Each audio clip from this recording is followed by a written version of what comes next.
Please subscribe.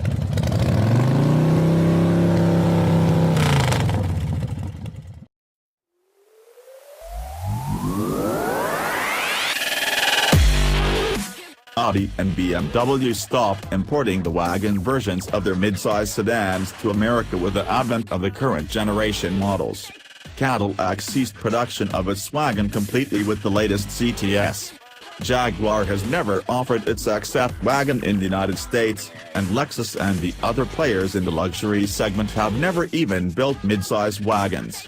Only the Mercedes-Benz E-class continues to offer a wagon to U.S. buyers. Blame America's unfortunate and somewhat illogical obsession with SUVs and crossovers for this near extinction. Never gonna give you up.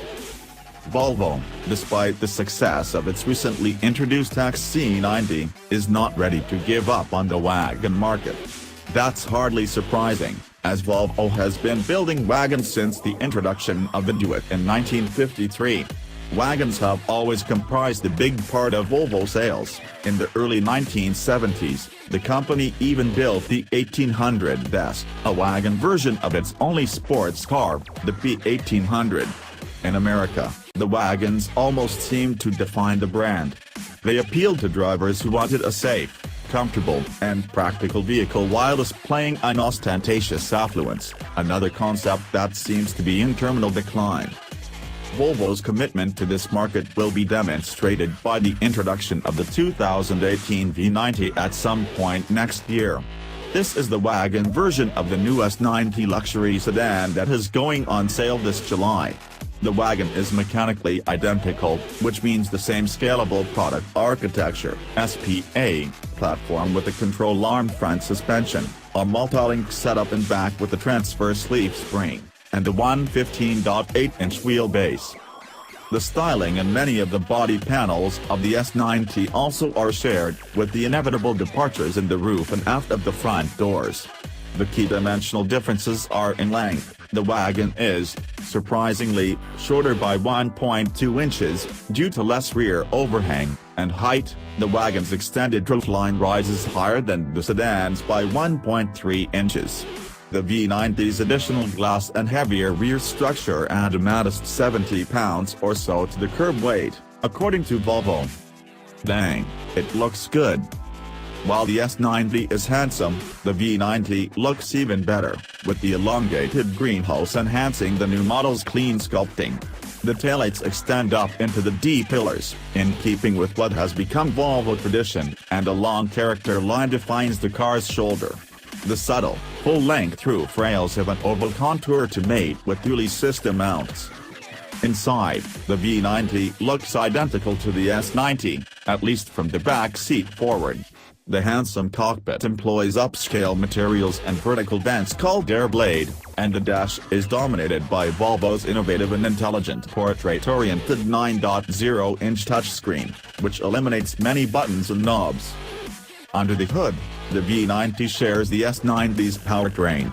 Entry-level T5 models come with front-wheel drive and a 250-horsepower version of Volvo's Drive E2.0-liter turbocharged four-cylinder engine, which makes 258 pounds-to-foot of torque. The T6 employs all-wheel drive and adds a supercharger in order to greatly enhance the engine's low RPM responsiveness while bumping output to 316 horsepower and 295 pounds-to-foot. Both versions use a 9-Warner 8-speed automatic transmission that allows for full manual control. Positive impressions. We briefly drove the V90 in Spain, where most of the roads are even smoother than California could boast back in the days when the state still had an adequate highway maintenance budget.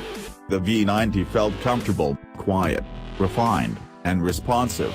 The T6 we drove had plenty of power and the immediate responsiveness we expect from a supercharged engine.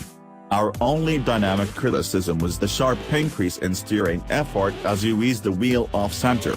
The hard initial steering makes the car feel heavier and less wieldy than it is. Despite the large open space in the back, there's absolutely no boominess, and we rate the V90's cabin to be as quiet as that of the S90. The main value of the wagon, of course, is utility, and the V90 delivers, with about 2 cubic feet more carrying capacity behind the rear seat than the S90 has in its trunk, and an additional 34 cubic feet when you fold the rear seat's backrest. Unfortunately, no rear-facing third-row seat is offered as it has been in previous Volvo wagons. Volvo suggests the XC90 is a better machine for those who need 3 rows of seating, but that thinking somewhat contradicts the wagon's role as the anti-SUV. Despite this slight loss of purpose, we are delighted that Volvo is continuing its wagon heritage. We don't all have to drive SUVs, you know.